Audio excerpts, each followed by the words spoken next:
Hill হিসাবে নিয়ে আসা হলো, সেই বিষয়ে কথা বলেছেন ডেভ মেলজার। তিনি তার টুইটে বলেন, কডি রোডসকে রেসেলমেনিয়াতে রকের মুখোমুখি দাঁড় করানোর প্ল্যান ছিল, আর এই বিষয়ে সবকিছু সম্পন্ন করা হয়েছে।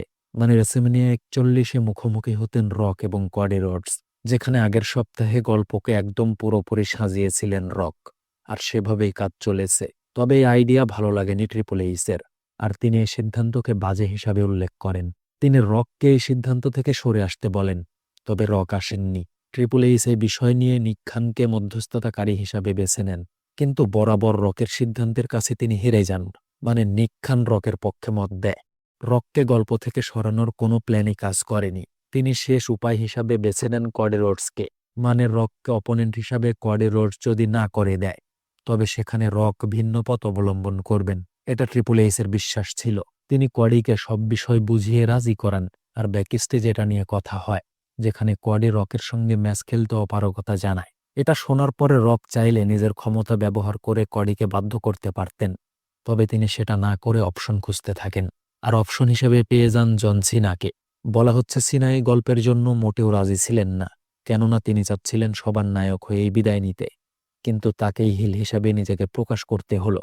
যদিও অনেকেই পাঙ্কের কথা বলেছিল, তবে ক্রিয়েটিভ প্যানেল পাঙ্ককে কোনোভাবেই বাছাই করেনি।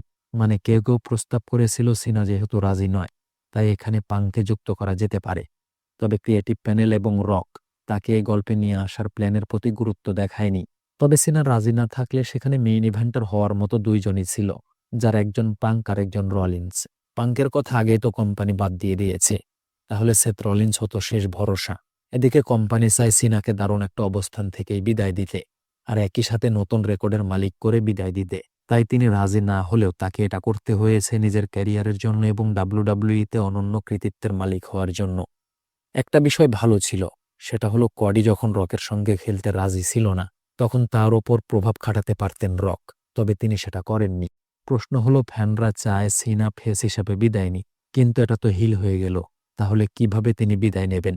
এটার উত্তরে বলা হচ্ছে, তিনি যদি চ্যাম্পিয়ন হন, তবে সেটা দাবি করবেন রক, আর সিনা দিতে অস্বীকৃতি জানানোর মাধ্যমেই রকের সঙ্গে আলাদা হয়ে ফেস হিসেবে অল্প সময়ের মধ্যেই বিদায় নেবেন। এর মধ্যে কডিকে যত ভালোভাবে তুলে ধরা সম্ভব সেভাবেই তুলে ধরবেন এই তারকা। আর হ্যাঁ, বলে রাখা ভালো যে সিনা বর্তমানে শুটিং করতে ব্যস্ত, ফলে রেসেমিনিয়ার একদম কাছাকাছি সময় ছাড়া তাকে আর দেখা যাবে না। মানে শুটিংয়ের কারণে রিংয়ে সময় দিতে পারবেন না জন সিনা। এদিকে অনেক ফ্যানের প্রশ্ন হলো, সিনার হিল টার্ন কি সঠিক সিদ্ধান্ত ছিল? উত্তর হলো, এটা শুধু সঠিক নয়, বরং খুব ভালো এবং সেরা সিদ্ধান্ত ছিল। তবে অপোনেন্ট হিসেবে কডি নয়, বরং অন্য কেউ হলে সেটা হতো বুকিংয়ের ক্ষেত্রে সেরা সিদ্ধান্ত।